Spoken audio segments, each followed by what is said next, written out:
Yo, what's up guys? What's happening? It's your boy Alex. Got another reaction here. This one is to the Doctor No Sleep 3 supermarket horror stories. I think he just came out with this yesterday. Why is my fucking face all on the screen? Anyways, he just got this out yesterday.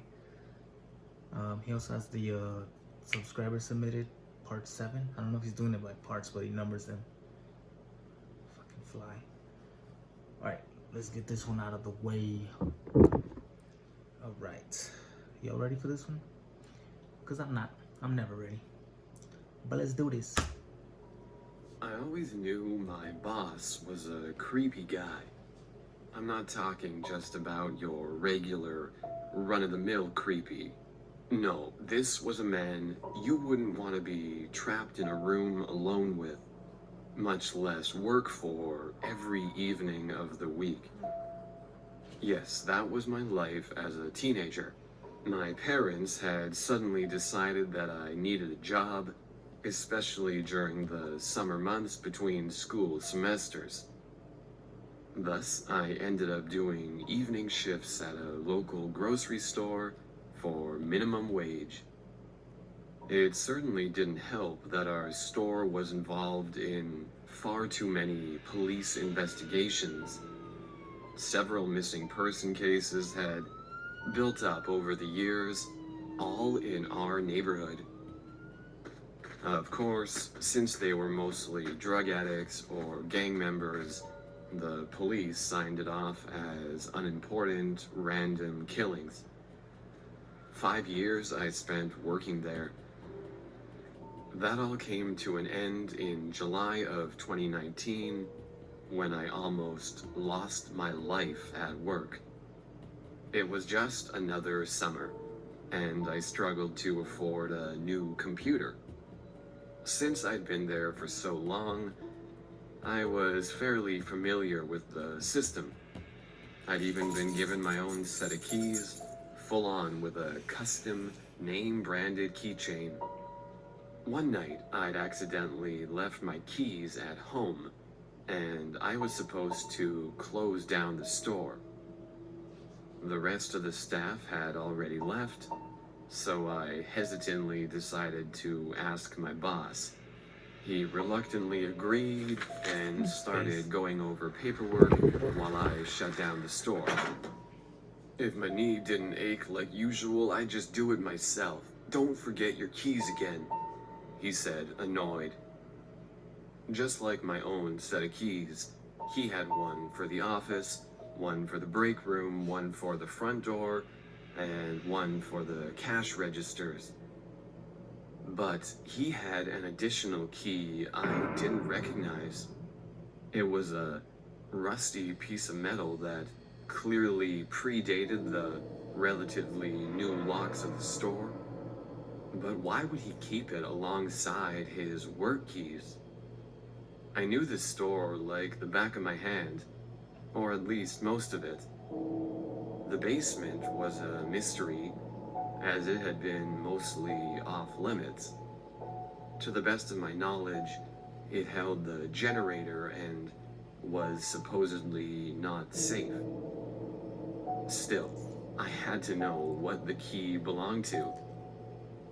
Being a stupid teenager and with curiosity that outweighed my common sense by a ton, I decided to investigate. The basement door itself didn't require a key. Its lock was broken and it slid up without problem. You about to investigate yourself into a grave, bruh. That's what I'm freaking nosy ass people. Like, shit like that, like, you get what's coming to you. Like, come on, man. All you gotta do is lock up and get the fuck out. That's it. You don't gotta go look into people's shit.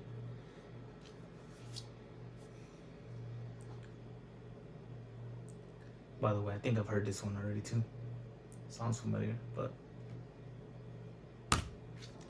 I immediately felt a wave of heat as I walked down the stairs. Sure enough, it was just a dank room full of ancient generators and rusted metal. I turned my flashlight on to get a better look. Only then did I notice a door I hadn't seen before. I tried to open it, but it was locked. I took a moment to consider how angry my creepy boss would be if he found out. But what more could he possibly do other than firing me? A fact that wouldn't matter since I was heading off to college next year. After a moment of contemplation, I put the key in the lock. A click was heard and the door opened up. No sooner had I taken a step inside before I felt shivers run down my spine. It was ungodly cold in there, as if I just entered a freezer.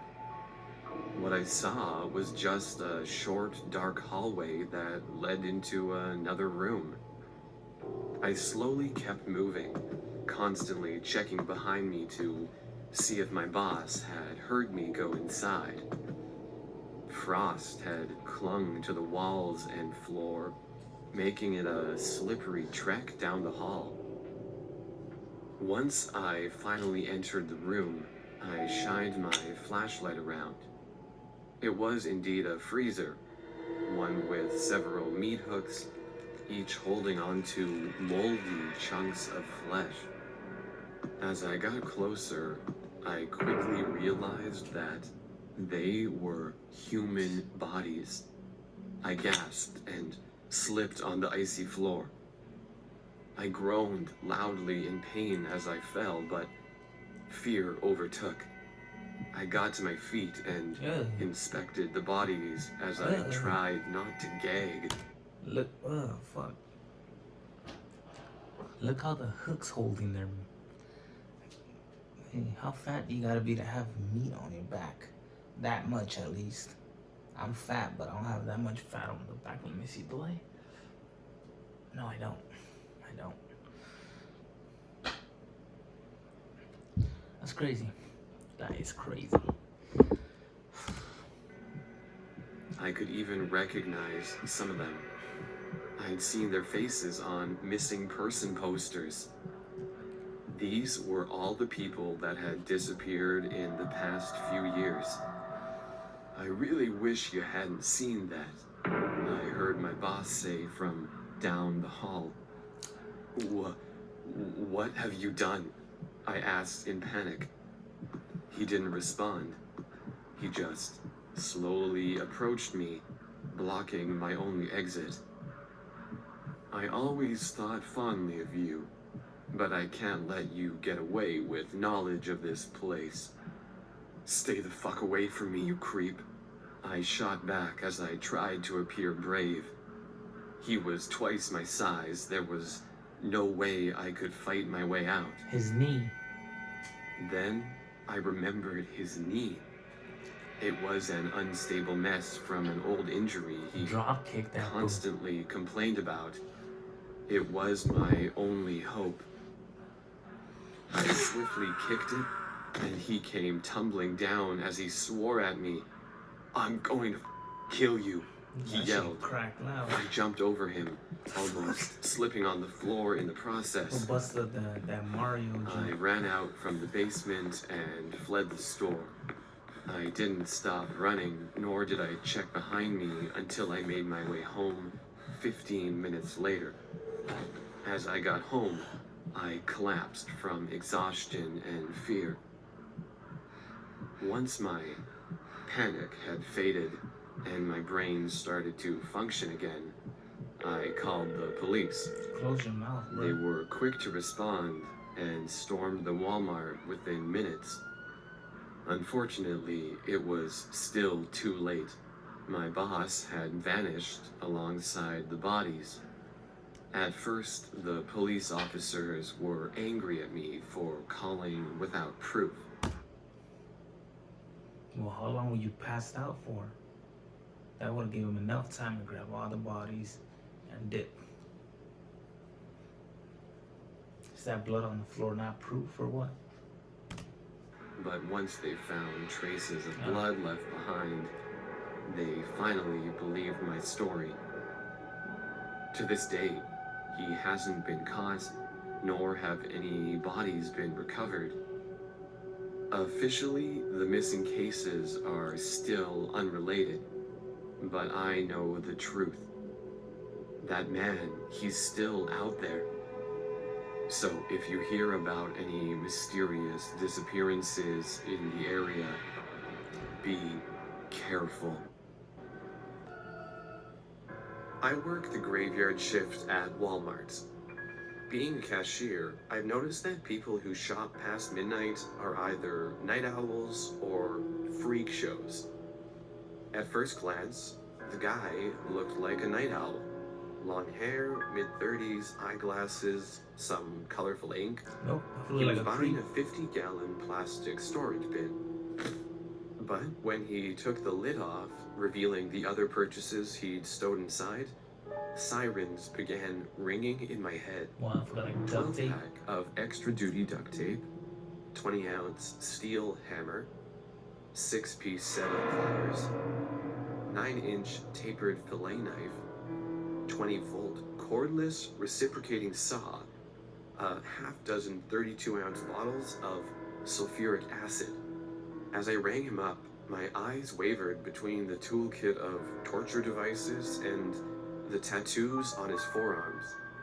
He had lots of tribal patterns and alpha male images.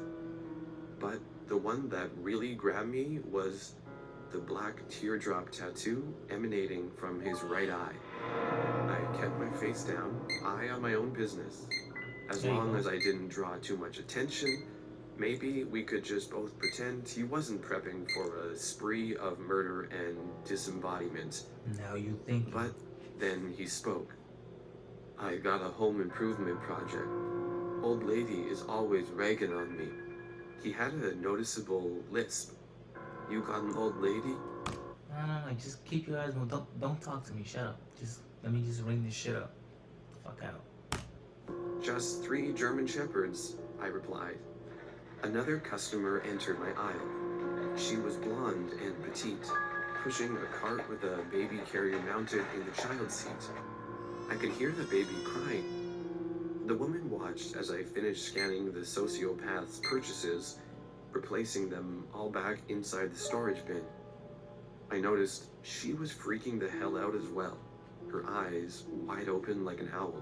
Don't say nothing. I finally said, "Your total is $336.14. Goddamn. He whipped out a wad of bills and peeled off some 50s. As I finished the transaction and handed him the change, he turned his attention to the young mother. "Can I see the baby?"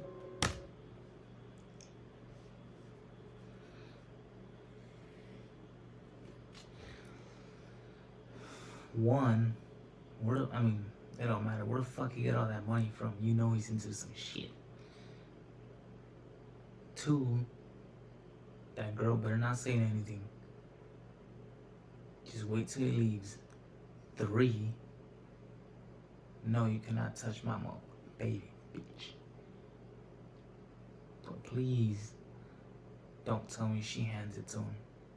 Because if she does, she's stupid.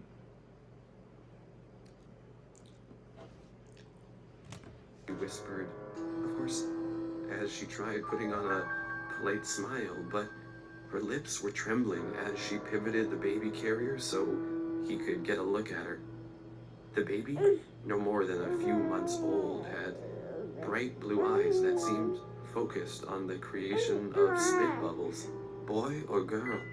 the sociopath asked. "Girl. What's her name?" Te vale la The new verga? mother hesitated. "Sarah." The sociopath took the baby's hand and wiggled it. The mother and I watched the handshake with matching distress. "Well, you both have a blessed night." He picked up his bin of horrors and went out the doors. The mother immediately began wiping down her baby's hands with an antibacterial towelette. I've never seen him around here. Her eyes darted between the doors and her baby. Neither have I. Hopefully, you're passing through. I rang up her box of Pampers and bottle of Pinot Noir. I'm gonna be drinking that whole bottle tonight. She paid, and I bagged up the bottle. I was wondering, she said as her eyes kept moving between the doors and her baby. Then to me, would you mind walking me to my car? Nah, for sure. I Under got normal you. circumstances, I wouldn't even consider her request.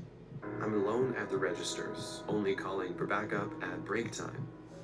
The rest of the graveyard shift was stalkers, but nobody else was waiting in line, making the ratio of customers to sociopaths Go ahead. 1-to-1.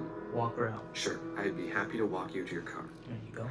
I logged out of my register and walked alongside her out the doors. We both scanned the parking lot. There weren't any panel vans or monster trucks, so the sociopath had apparently vanished.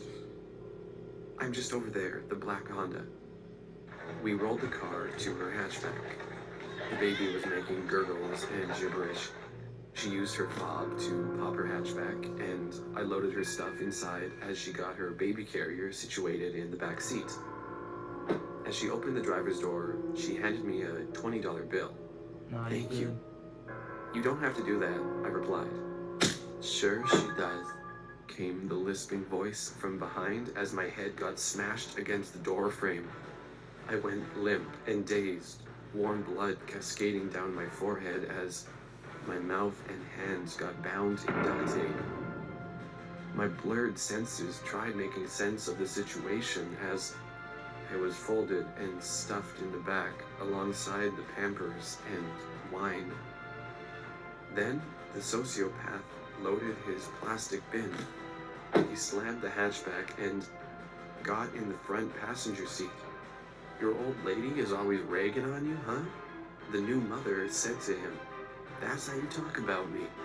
Uh-oh, I'm going to pay for that, aren't I? The sociopath replied. Well, somebody's gonna pay for that, she snapped out. They both laughed. The car started to move with me inside. They're going to kill me tonight. Hold on. Yo, I was not expecting that shit. So she set you up.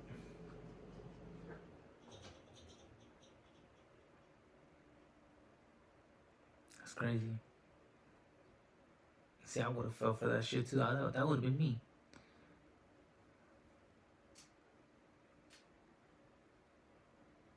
That's crazy. It's a good one though. Good one. I have to admit, I'm not a particularly bright person. Me. I never did too well in school, nor did I put any effort into improving myself. So, when I finally decided to look for a job, there weren't many places willing to hire me. In the end, my local grocery store was the place that took me in, nurtured me, and paid me. It wasn't a lot, but it was enough to rent a tiny apartment with a roommate. Life wasn't grand, but it was manageable. But despite the bleak start, I quickly rose through the ranks at work. Before long, I was the assistant manager. It was mostly a glorified position. My job was mainly to keep an eye on my coworkers, while the actual manager took care of paperwork. Usually, I could let my coworkers be without supervision, and the store wouldn't collapse in on itself. We had an unspoken deal. I'd go easy on them, and they wouldn't tell the manager that I was slacking off. We quickly fell into a routine. I'd spend most of the day doing nothing. My coworkers did the minimum amount of the required work, and the manager was none the wiser. A few years went by like that, and I was fine with it. Alas, sometimes horrible things happen to regular people for no reason at all. Yesterday was one of those days. I was just enjoying my second coffee in the early morning hours. My coworkers were restocking the shelves, and the manager was nowhere in sight. He'd taken a lot of time off work lately, and he seemed awfully stressed. Even so, I didn't care too much, as it allowed me to be even lazier than usual. As I sat there and scrolled through jokes and memes on my phone, I heard one of my coworkers scream like all hell. Shortly after, I heard a crash as something heavy fell to the ground. "What the hell is going on?" I asked as I rushed towards the noise. Three of my coworkers just stood there and stared at the fallen box with horrified expressions on their faces. "What?" I asked again as I moved to pick up the box. That's when I saw it. A pale, human arm wrapped neatly in plastic wrap, sealed within a box full of bagged peanuts. I stepped back in shock as 1,000 thoughts ran through my mind. I had never dealt with a real crisis at work, much less a murder. "I think we should call the police," I said in merely a whisper. "Donna, try to call the manager, tell him what's going on." The police were busy as usual, and since no one was in immediate danger, they just told us to keep the store closed while we waited for them. One of my coworkers, Harry, had a better idea.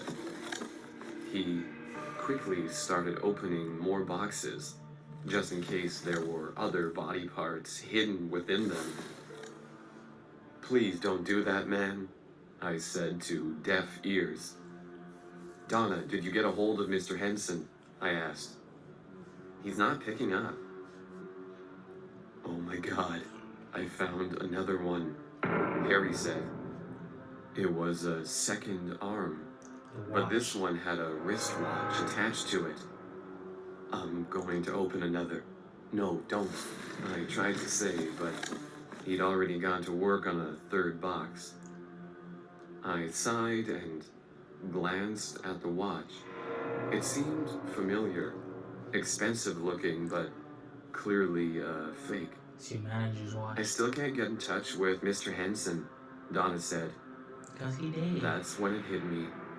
I ran over to stop Harry from opening the third box, but he'd already figured out what was going on. He dropped the box to the floor, and it produced a loud thud. There it lay in the clear light of day. Mr. Henson's severed head.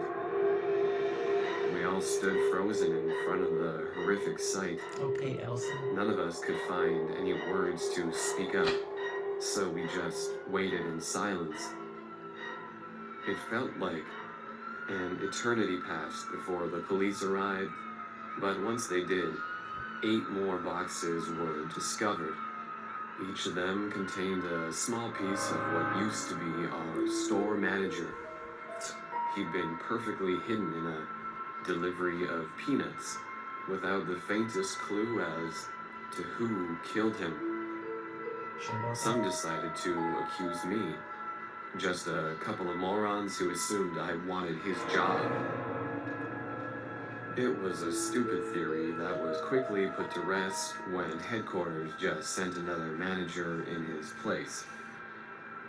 A month passed, and things were going back to normal. Same thing with The investigation is still ongoing, but I'm starting to get worried about our current manager. What? Why? He's been gone from work a lot recently, and something is clearly bothering him. I think he might be next. Yep. Thanks for watching. You can watch a similar video here. And don't forget to subscribe and hit that notification bell to stay tuned for more videos. Yeah, those, I think the supermarket stories, I think I already heard them. Because that first one sounded familiar. Because like I said, I listened to their podcast. To his and Snarls. Which, like I said, I don't react to Snarls anymore because they hit me with copyright. Fuckers. But yeah, that first one where he found the bodies in the freezer, I don't think I watched the animation, but I heard it. This third one kind of sounded familiar too. I probably watched it already. Just whatever. Alright, well, I'm gonna take my ass to sleep. If you guys like this reaction, make sure to like, comment, subscribe if you want to. And I'll see you guys on the next one. Later.